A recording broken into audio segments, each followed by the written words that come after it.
But how does interest get paid? Most people believe that only those who take out a loan from a bank pay interest. They don't realize that the interest any producer of goods pays to the bank, for example on loans for the purchase of machinery, is always calculated into the price of the product. In this way, interest is contained in every calculation and is part of every price, even in the price we pay for milk, bread, and eggs.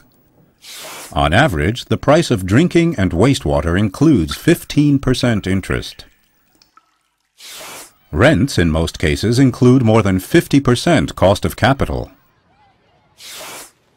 On average, at least 30% of all expenditures goes towards interest payments. But who profits from interest? Anybody who saves or invests money receives interest, or to be more specific, a premium for foregoing their liquidity. These interest payments reflect the operating costs of the bank, an adjustment for inflation, a risk premium, and an incentive for the savings account holders for making their money available.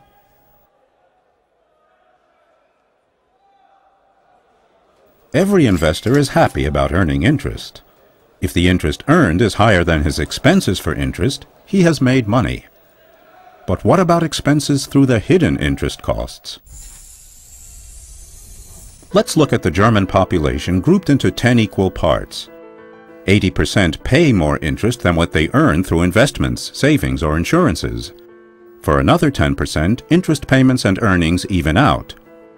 No more than 10% actually make a profit. If we just look at the difference, we realize how the middle class bears most of the interest payments. Only the richest 10% of the population benefit. They receive about 60% of all interest payments, passive income that is not the result of work.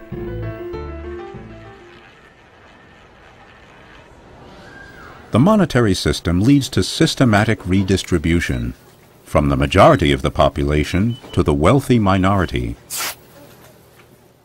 The major share of the interest burden is carried by the middle class.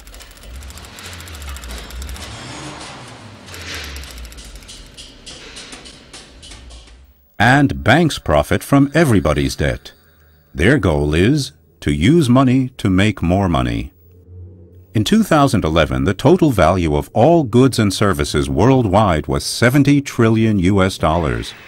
But the stock market had an additional turnover of $63 trillion, the derivative market approximately $708 trillion, and the currency market $1,007 trillion. The financial markets are many times larger than their basis, which is the world's gross domestic product. Further consequences of the flaw in our monetary system are inflation, continually growing debt, and the unrelenting drive for growth. Our monetary system, of course, is not based on natural laws, but has been invented by human beings. Therefore, we can also redesign our monetary system, without compound interest and the need for continual growth, and without the redistribution of money in favor of the wealthy.